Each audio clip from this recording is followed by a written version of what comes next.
page. Hmm. And we couldn't tell anybody. You know, it was out of our hands. Right. And in fact, it pretty much killed that page. Yeah, the page is working now, but I mean, all the volunteers left, and we're kind of afraid to tell you the truth. Yeah, I mean, I can imagine when you're doing help in a disaster situation, especially, you know, you would get more support from Facebook than less support. It's so bizarre, but I think it is, as you said. I don't think it's real people that are. I think it's all computer driven, and so they don't really even know what that was about. They probably just saw a bunch of new people and whatever, and maybe certain words, who knows, you know, that triggered something. But that's just not right. They should, it's almost as if, you know, in some of these things, they have the brightest minds, I think, working there, that you would think, okay, if you're going to start a page like that, why can't pages now have something like even a little form to say, you know, this is for the disaster, this is where it is, we're going to have this many people. We might have 5,000 people join in a matter of a week, you know. I mean, if it was as simple as that, like, here's what we're looking at doing, and it's like boom, boom, boom. So then those types of things don't happen, and you get all your people knocked off of it. Well, I hope Facebook is listening, because that is a superb idea. Yeah, I know, but we know they're not. They get so much good PR from pages, not just for animals, but for people after disasters, that I would think they would pay closer attention and try to assist with that. Maybe appoint a disaster czar. Yeah. Just one, you could have one person who could mind those pages. All they have to do is look at them, and if people have problems, you know, maybe escalate the problem. And I will say that I don't see as much going on Facebook in disasters as used to be the case. Yeah. And maybe that's why. I wonder if that's why, Marilyn. Yeah. And that's really sad. You know, that's really sad, because, you know, the animal lovers are out there willing to help, and they're looking for ways to do it. Mm-hmm. Yeah. But nobody wants to help if it's going to get them blocked from Facebook for a week. It's a guaranteed blood pressure raiser, that's for sure. I'm sure it is. Yeah. I got my first warning the other day for some word. I don't even know what word it was. It was so stupid. But I've been a lucky one and not gotten booted off. But I'm telling you, lately it seems like people are kind of nasty. So I wouldn't be surprised if I get booted off sooner than later. I don't know. Oh, yeah, it's kind of a mystery to me what they're doing. Yeah, because I know you are involved heavily with you know, the microchip reunions for any microchip that is unregistered or outdated information through the Microchip Help group, and I'm thankful to be a part of that, even though I don't participate a lot because I'm too busy, but I'm there. But I use it all the time in my area, because it's helped me, you know, with certain cases here. But you know, you are so good, and you're like an authority on rescue for the hurricanes that you guys have been through. And I wanted to ask you about that, because didn't you just, I don't know if you were part of this last storm that I'm seeing on the news that just came through. Texas just got sideswiped again, didn't they? Well, Hurricane Laura was really, no, not Laura. Yes, Laura mostly went to Louisiana, a little bit East Texas. And then we had a hurricane first named Alpha, then they changed the name to Beta, which really threw me. But that one missed where I live, pretty much stayed offshore and was a rainmaker. So we're still watching the tropics. The season isn't over for us yet. We need a few more cold fronts.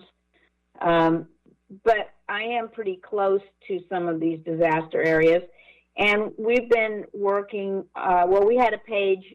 We're not doing too much with it because of when our Oregon page got shut down, we backed off on our other pages too, because we just thought, okay, this is going to come and affect them, and our volunteers were freaked out. But even this morning, there's more wildfires in California. So one thing we're looking at is repurposing these pages. Like the California Wildfire Pets, which is the page we use, started out for one wildfire several years ago. And our Hurricane Harvey Pets page, we now changed the name of it to Gulf Hurricane Pets. Now, we tried to change the name when I think it was Hurricane Laura. We tried to change the name to Hurricane Laura, and we couldn't. Or we tried last year to change it to a name of a hurricane. So we couldn't, because we knew all those people that had signed on to help out with Harvey would be good with helping, with the next hurricane. But when we changed it to something generic, we could do that. I think we put one over on Facebook. Yeah. But again, that just shows you, you try to do something, it just tells you no, you can't. There's not a lot of context given about why you can't, just like with the word you used. You don't know what they were talking about. Yeah. Well, it's really unfortunate that happens, because I know you and your volunteers put your heart and soul into trying to help. And anytime people are out there volunteering and trying to help, you just want to get the support of whatever organization or web page or whatever system you might be using. So I can only imagine how frustrating it is. And even for the owners of pets trying to find their pets, it's got to be really frustrating for them as well. Yeah. And before Facebook, we really didn't have anywhere good to do this. That's part of the issue. During Katrina, the people who ran Pet Finder stepped up and created a database page. And I used that page to help reunite animals after Katrina. But before and after that, because it wasn't something that could be kept open, it was too patched together to stay, to be used for another disaster. We didn't have anything, and for years I was looking for something.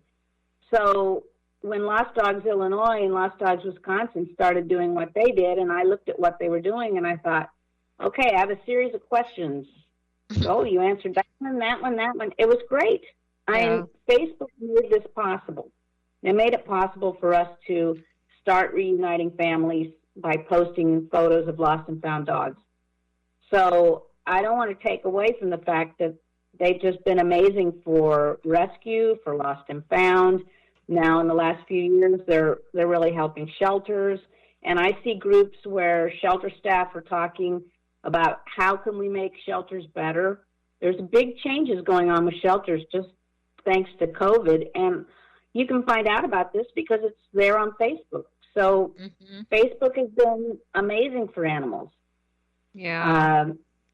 But they should acknowledge and try to work with the issues that those of us who use it every day have. I mean, just because we're not big companies paying a lot of money, I'm sure that Nike can talk to someone at Facebook.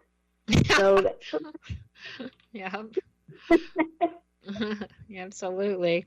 Well, Marilyn, before we have to say goodbye, would you like to tell everybody how they could look up either your local lost pet organization in your state or any of these rescue and disaster pages? Well, I'm happy to brag on something not on Facebook, my brand new website. Okay. If you look at lostdogsoftexas.org, you will find links to microchiphelp.com, which is for anyone in the country, and it's for dogs or cats. If you have a microchip on a found animal that's not registered or the registration information is out of date, we can help with that. We're having success in over 50% of the cases that we try to track down. As far as our disaster pages, we have Wildfire Oregon Pets, Wildfire California Pets, and our Gulf Hurricane page. And there's other pages out there, and I'm not saying those other pages are are not good. We just like to use Helping Lost Pets and Pet FBI to organize and make sure that the information goes in a database where people can look at all the lost and found animals. Yeah, yeah.